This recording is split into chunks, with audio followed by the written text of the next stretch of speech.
Welcome to another episode of the Shop Walk here at Iconic Motorbikes. It is Friday, October 25th, and I am very excited to start in Yanni's Bay because this is one of the nicest Honda motocompos that we have seen ever.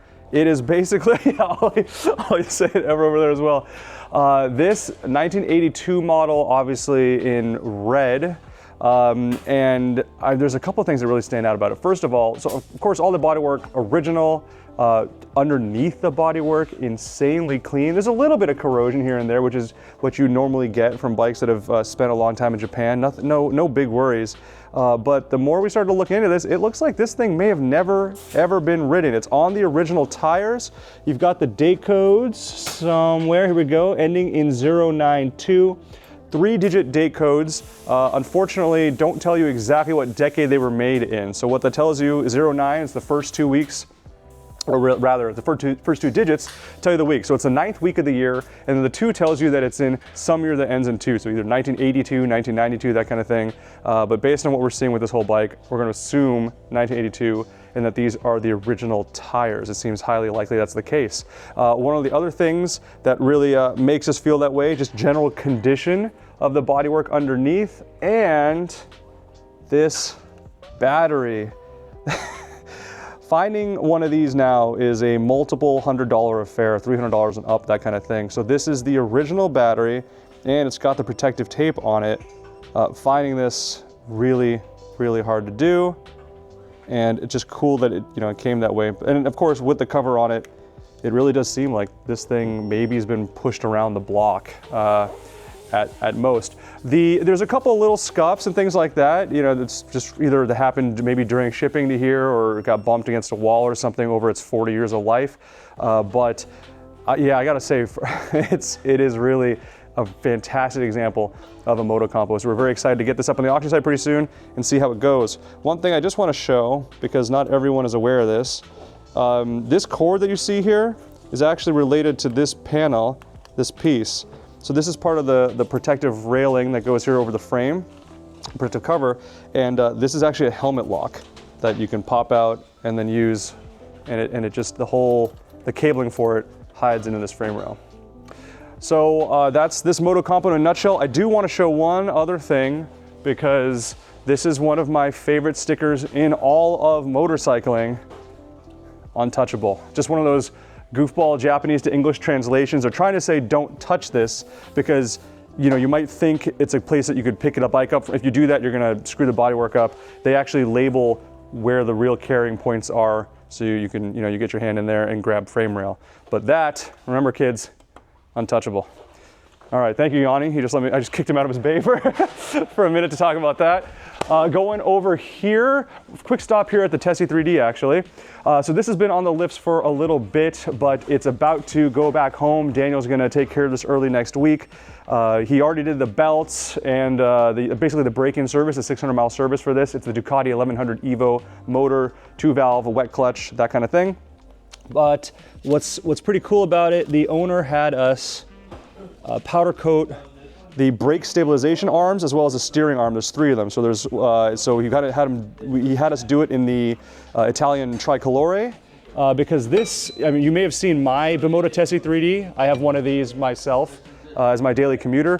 I have it in the original paint job. Bob at Bimota Spirit, he's the importer for these things. I think he got down to his last couple and tried some different paint jobs and that kind of thing to mix it up for people. So obviously heavy on the tricolore influence here, black and carbon fiber, red on this side, the white stripe, and green on this side. So the powder coating, the arms are gonna match that. I also bring all this up because if this bike intrigues you, well, we're about to have a different example of a Tessie 3D Final Edition up on our auction site. Probably, actually maybe this Saturday it's gonna go live. If not Saturday, then definitely next week. I think the bike's in the Midwest. And it's cool because they only made 45 of these. So we've got 3 in the Iconic ecosystem right now. This one, mine, and the one that's gonna go up for sale. So if you're looking for one of those yourself, please let me know any questions. I'll do my best to answer, and hopefully that bike will find a new home. Over here, another Ducati powered bike. This is a Ducati 999. The bodywork for it is over here. It is a track bike that one of our clients bought on our site, I don't know, about 1.5 years ago or something like that. And he's had his fun with it. He's having us auction it off.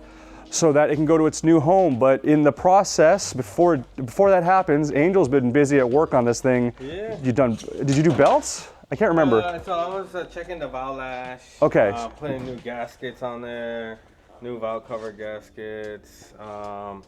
We're changing all the fluids. The only thing we're not changing is the tires. Is the tires, because sometimes you put Pirelli slicks on it and someone goes, oh no, I'm a Bridgestone guy or whatever. Yeah, so we'll let the new owner decide what they want to do. It's got Bridgestones right now.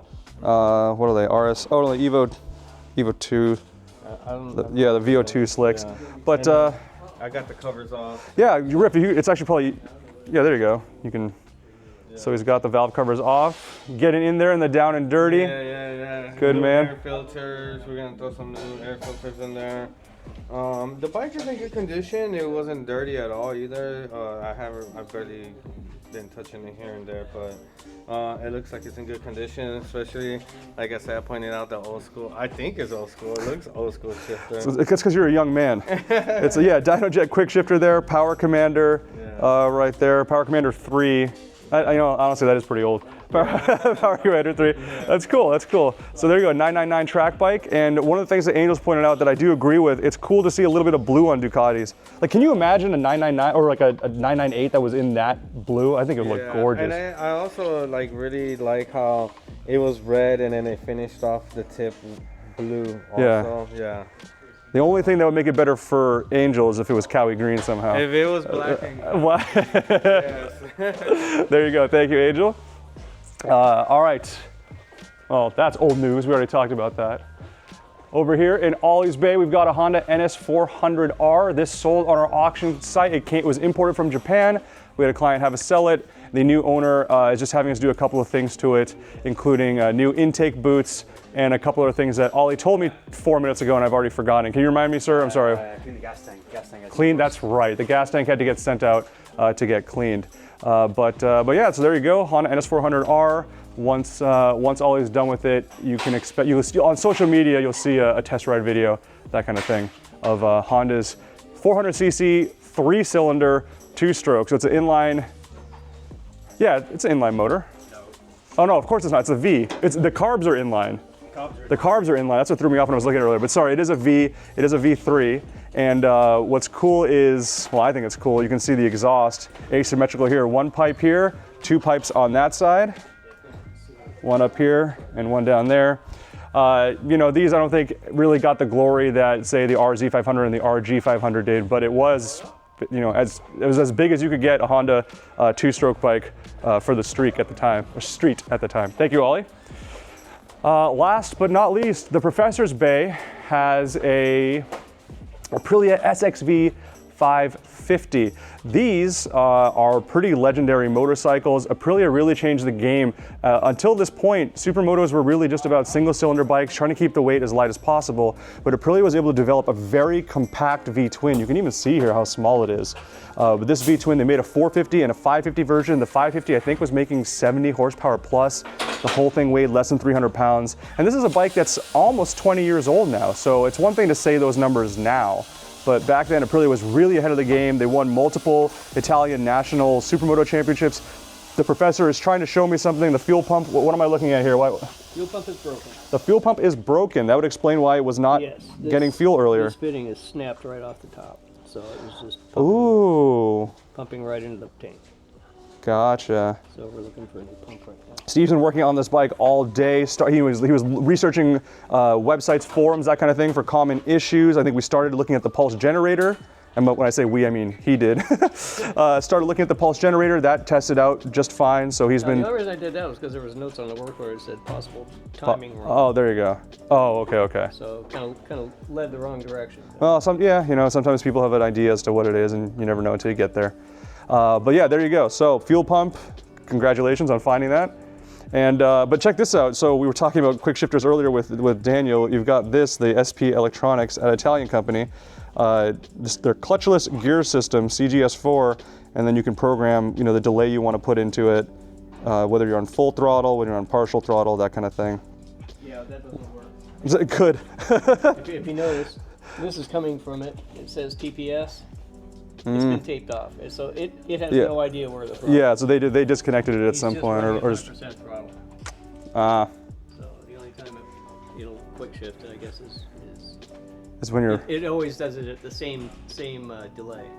Oh, okay. So you're saying that there's no difference between full throttle, partial throttle. No, it doesn't That make part's any not difference. okay. It's not hooked up. There you go. Okay. But yeah, again, SXV 550, these things got a little bit of a bad reputation when they first came out. There were some issues the first year of production with the engine gasket sealant. I think it was like the orange is the, I can't remember. Either orange is the color you want to avoid or black.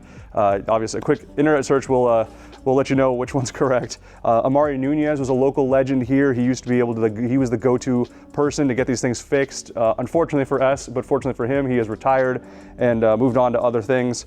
Yeah, so you can, some parts are easy to get, some parts not so much. They're a really, really incredible bike, but you just, they're basically race bike performance, and that can sometimes mean race bike maintenance. So Steve's working on this one, and the owner is going to let us know once he is done with, when Steve's done with the work. He may keep it, he may sell it. You'll just have to stay tuned and we'll let you know. Thanks for watching as always. If you have any questions, let us know in the comments, and we'll see you on the next one.